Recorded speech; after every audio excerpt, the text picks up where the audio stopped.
Bisugo. Thank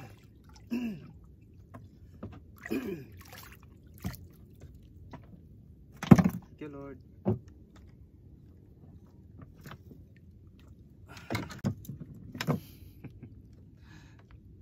Okay na.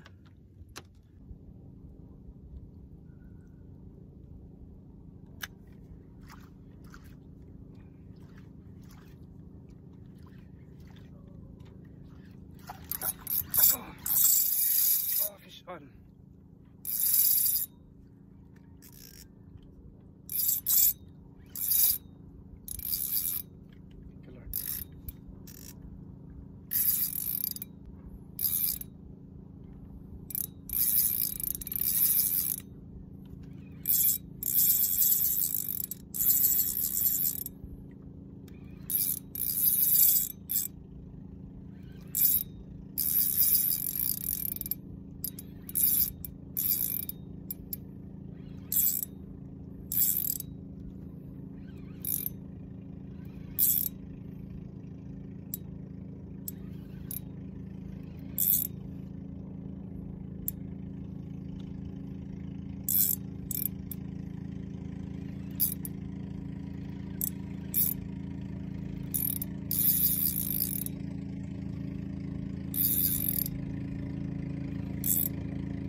Emperor fish.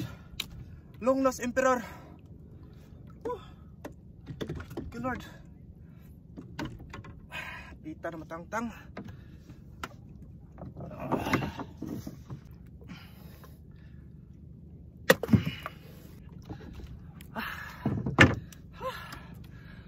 Laki.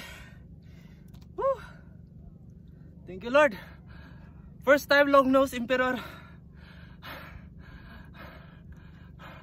First time jigging of this year. Grabe kapuya.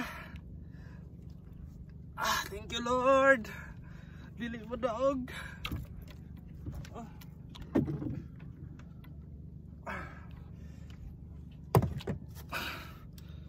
Nakakuha tayo ng isang first time long nose emperor.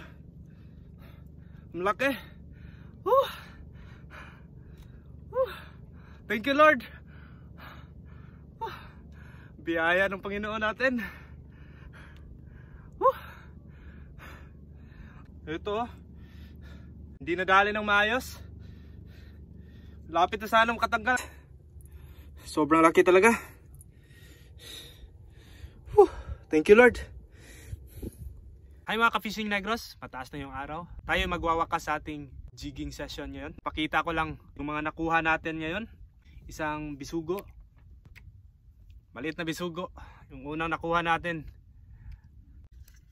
At saka tayo ay nakakuha rin ng isang malaking dugso, kung tawagin sa amin, o isang long nose emperor. So maraming salamat sa Panginoon at binigyan tayo ng ganitong biyaya. First time catching this fish or new species unlock. Mga ka-fishing negros, ito yung jig na nakuha. Hindi ko na alam kung saan ang galing to. Nilagyan ko lang ng customized assist hooks. Leather line natin, the same pa rin. Isang fluorocarbon. Set up natin na fishing reel at saka fishing rod ay ganun pa rin. Shimano Zaragoza SW 10,000 PG at saka itong Ikuda Online Monster Jigging. So sa mga nagtatanong uli, magtatatlong taon na tong ating fishing rod. Yung ating guides, okay pa naman. Maganda pa rin yung performance ng ating fishing rod. Jig natin, noon pa tong pandemic year, 2019 or 2020. Hindi ko na matatandaan kung saan natin nabili ito. So maraming salamat guys. Uli, best part of the day is catching this long nose emperor or dugso kung tawagin sa amin. So maraming salamat guys. Sa susunod uli, tayo ay magkakaroon pa ng mga jigging session. Pagpapalain po sana tayo ng Panginoon. At magandang umaga at God bless po sa ating lahat.